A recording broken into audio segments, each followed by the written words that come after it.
Hi friends, Kobe here. Just wanted to make a quick video talking about the running shoes that I'm currently wearing.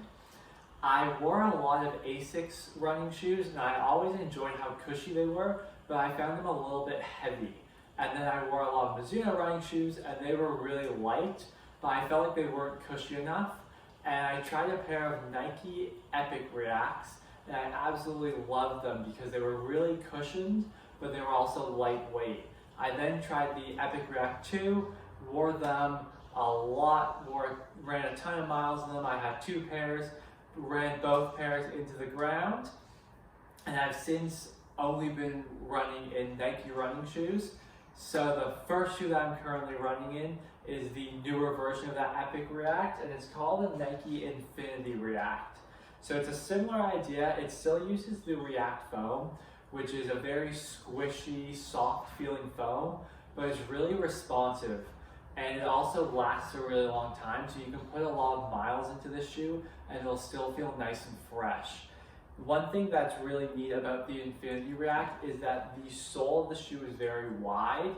So if you have any problems with rolling in and you need stability in the shoe, rather than having a piece of hard foam to act as a stability post like most stability shoes do, the Nike Infinity React is just wider. So it's the same foam all the way through the shoe. So if you are a neutral runner and you don't need that stability post, you can wear the shoe. But if you need stability, you can wear the shoe as well because the width of the shoe is going to help you from rolling in. One thing that I really enjoy with this shoe is that the forefoot has a mesh material on it that is very thin and breathable, but it tends to whip the water away really well. And so I've run a few shoes that have Flyknit throughout the upper, and I found that the toe area, especially running in the winter in the snow, it would get really, really cold. So once snow on it, it got wet, and then it just felt freezing cold the whole run. And I've run in this shoe in the snow, and it just feels really good because it doesn't get nearly as wet. But then in the summertime, it's so thin that it still feels really breathable. So I've enjoyed this shoe mostly for my long runs, as well as any easy runs. The next shoe that I've been running in is the Nike Pegasus 37. So this shoe has that same midsole Nike React foam, but in the forefoot, it has a airbag. And so that airbag just makes the shoe a little bit more responsive, and you can feel it under the forefoot when you land. It's just a little bit of cushion and then it springs you up onto your toes, which feels really good to run with.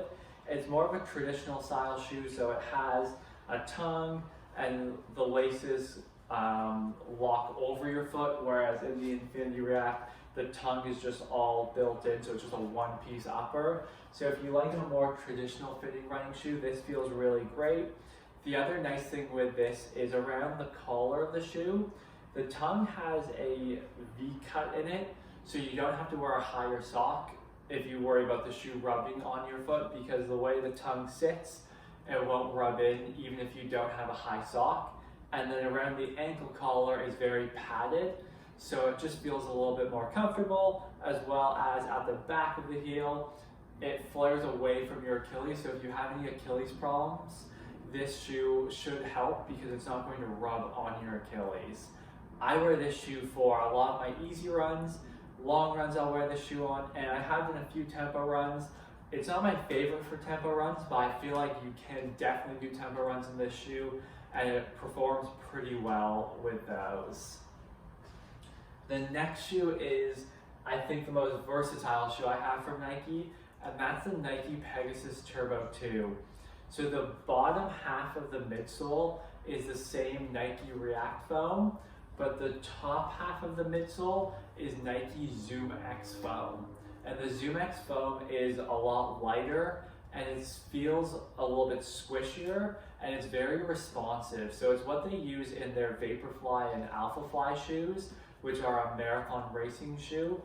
And it's just a really, really weird feeling almost, because when you run you can feel the ground but it still feels really cushioned, so it gives you kind of the best of both worlds of feeling the ground but still having nice protection from it.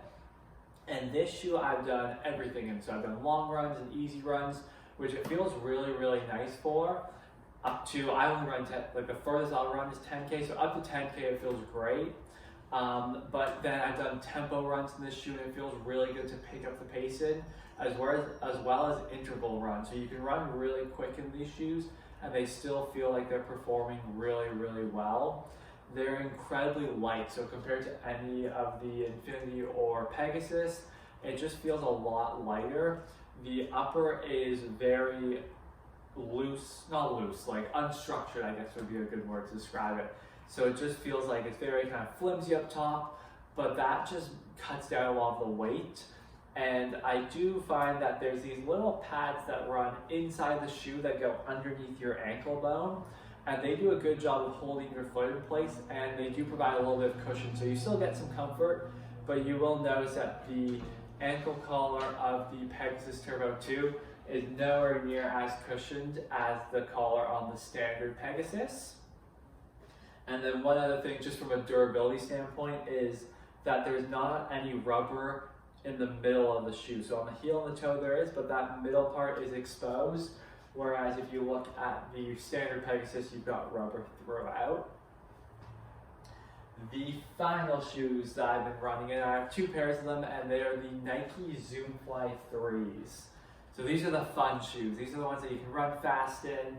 I really enjoy running quick paces in these shoes. They use that same Nike React foam, but they have a carbon fiber plate that runs from the heel all the way through to the midfoot. To the forefoot of the shoe. And what that does is when you land on the midfoot, it rolls you onto your toes quicker, and then it gives you a little bit of a spring feeling forward. So it feels a lot more efficient when you're running at faster paces in these shoes. So they're great to do a threshold run, an interval run. If you're doing a race, these would be a great racing shoe. The other thing is that this shoe does not have a lot of foam or a lot of rubber on the sole, so it's a lot of exposed foam. So that would be one downside with the shoes. It probably isn't going to be as durable as the thicker foams on things like the Pegasus and the Infinity React, but it does feel a lot lighter because of it. The upper is a vapor weave upper, so that just means that the water that you get if you're running through rain or snow doesn't absorb into the shoe. It just repels off the shoe, and so the shoe never gains any weight if you get water on it, and it never feels cold if it's winter and you get snow in the shoe. It has that same padding that goes underneath your ankle that's on the Nike Pegasus Turbo 2, and it just again keeps your shoe or your foot locked into the shoe really nicely. And it has this one round kind of sock liner fit to it, so there's no actual tongue, and it's nice and cushioned, and it feels really good. And I think these are my favorite shoes if you're looking for something to run really fast in. But if you want an easy day shoe, this would definitely not be my first choice.